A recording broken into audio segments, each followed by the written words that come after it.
નમસ્કાર મિત્રો, વેધર ઇન્ફોર્મેશનમાં આપનું સ્વાગત છે અને હું છું પરેશ। ખાસ કરીને આજના વિડીયોમાં આપણે શક્તિ વાવાઝોડા વિશેની વાત કરવાની છે। આ વાવાઝોડું ગુજરાતને અસર કરશે કે નહીં, આ વાવાઝોડાને કારણે રાજ્યમાં શું અસર થવાની છે, સંપૂર્ણ માહિતી આપું। સૌપ્રથમ તો હું આપને એ જણાવી દઉં કે આપણે એક બંગાળની ખાડીમાંથી સિસ્ટમ આવી હતી, એ જે થોડા દિવસ પહેલાં વરસાદના રૂપમાં આપણે અસર કરી, જેમાં 28 સપ્ટેમ્બરથી લઈને 2 ઓક્ટોબર વચ્ચે જે રાજ્યમાં વરસાદ પડ્યો હતો, એ વરસાદી સિસ્ટમ છે એ પછી 1 તારીખે પશ્ચિમ સૌરાષ્ટ્રના દ્વારકા ઉપર થઈને અરબ સાગરમાં ગઈ। હવે એ અરબ સાગરમાં એ સિસ્ટમ પ્રવેશ કરીને પશ્ચિમ દિશામાં એટલે કે આથમણી દિશામાં આગળ વધી, ત્યારે અરબ સાગરની અંદર ઊંચું તાપમાન અને યોગ્ય હવામાન મળ્યું, જેને કારણે એ સિસ્ટમ મજબૂત બની પણ મજબૂત બનીને સાયક્લોન સુધી પહોંચી ગઈ છે। સાયક્લોન સુધી પહોંચી એટલે સ્વાભાવિક રીતે એની સત્તાવાર જાહેરાત કરી દેવામાં આવી છે કે એક અરબ સાગરની અંદર સાયક્લોન બન્યું છે અને આ વખતે શ્રીલંકાનો વારો હતો કે સાયક્લોનનું નામ આપવું, એટલે એનું નામકરણ કરવામાં આવ્યું છે। એનું નામ છે શક્તિ।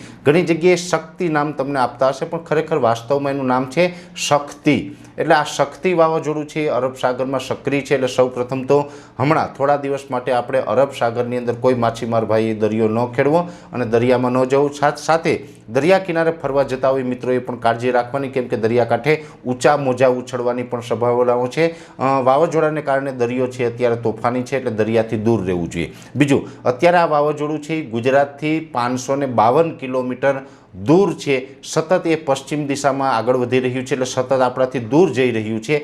પણ આ સાથે એક ટ્રફ રેખા ગુજરાત ઉપર બને તેવી શક્યતાઓ છે। આમ તો વેસ્ટર્ન ડિસ્ટર્બન્સ પણ હવે પસાર થવાનું છે અને એને કારણે એક ગુજરાત નજીક ટ્રફ બને, એ ટ્રફને કારણે આ સાયક્લોન છે એ ફરીથી ગુજરાત તરફ આવે તેવી શક્યતાઓ છે। ગુજરાત તરફ આવશે પણ ગુજરાતે ચિંતા કરવાની જરૂર નથી, કેમ કે ઓમાનથી લગભગ 300 કિલોમીટર દૂર હશે, ત્યારે આ ટ્રફને કારણે આ સાયક્લોનનો યુ ટર્ન લાગશે। એ પહેલાં તો દક્ષિણ દિશા તરફ ઝુકાવ કરી અને પછી ફરીથી પૂર્વ દિશા તરફ આવશે, એટલે ગુજરાત તરફ આનો ઝુકાવ કરશે, એ ગુજરાત તરફ આગળ વધશે। પણ જ્યારે પણ એ યુ ટર્ન મારશે, એ અત્યારે પશ્ચિમ દિશામાં જઈ રહ્યું છે, ત્યાંથી પાછું વળશે, એટલે યુ ટર્ન વખતે આ સાયક્લોન છે એ ઘણું બધું નબળું પડી જશે। એ નબળું પડીને પછી ગુજરાત તરફ આગળ વધતું હશે, પણ એ નબળું પડતા પછી આગળ આવશે, એટલે આગળનું હવામાન એને અનુકૂળ ન આવે, એટલે એ દરિયામાં જ વિખાઈ જાય તેવી શક્યતાઓ છે। ગુજરાત સુધી આવે તેવી શક્યતાઓ ખૂબ ઓછી છે।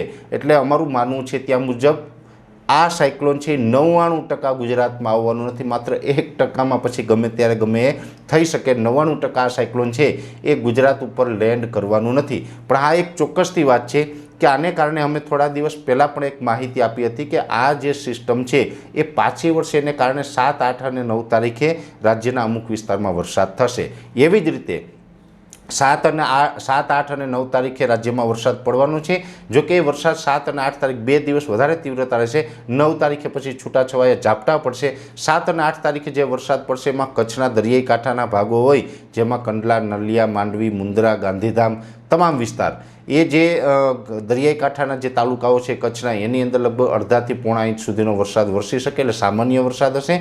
સૌરાષ્ટ્રની અંદર દ્વારકા, જામનગર, પોરબંદર, ગીર સોમનાથ, જૂનાગઢ અને અમરેલીના જે દરિયાઈ કાંઠાના ભાગો છે એમાં પણ એ વરસાદ 7 અને 8 તારીખે પડી શકે। આ વિસ્તારોની અંદર 1 થી 1.5 ઇંચ સુધીનો વરસાદ પડે, 1-2 સેન્ટરમાં કદાચ 1.5 ઇંચ કરતાં વધારે જાય તેવી શક્યતાઓ છે। એટલે સૌરાષ્ટ્રની અંદર થોડીક તીવ્રતા રહેશે। બાકી સૌરાષ્ટ્ર અને કચ્છના દરિયાઈ કાંઠાને બાદ કરતાં અન્ય વિસ્તારો હશે એમાં પણ વરસાદ હશે, પણ એ બીજા વિસ્તારોની અંદર વરસાદ છે એકદમ સામાન્ય ઝાપટાના રૂપમાં છૂટાછવાયા હશે, એટલે અહીંયા આપણે બહુ અસર થવાની નથી। આ એક ચોક્કસથી વાત છે કે અત્યારે છેલ્લા વરસાદ હોય થોડાક તોફાની હોય, એટલે આજે 7 અને 8 તારીખે વરસાદ પડે એમાં દરિયાઈ કાંઠાના જે સૌરાષ્ટ્ર અને કચ્છના ભાગો છે એમાં વરસાદ જ્યારે પડતો હશે એ સમયે પવનની ઝડપ છે 40 થી 50 કિલોમીટર પ્રતિ કલાકની ઝડપ થાય તેવું એક અનુમાન છે। એટલે 7, 8 તારીખે અને 9 તારીખે રાજ્યની અંદર વરસાદની શક્યતાઓ ચોક્કસ છે, જે આપણે આગળ ઉપર પણ કહી ચૂક્યા છે। બાકી અત્યારે આપણે વાવાઝોડાનો ડાયરેક્ટ ગુજરાતને કોઈ ખતરો નથી।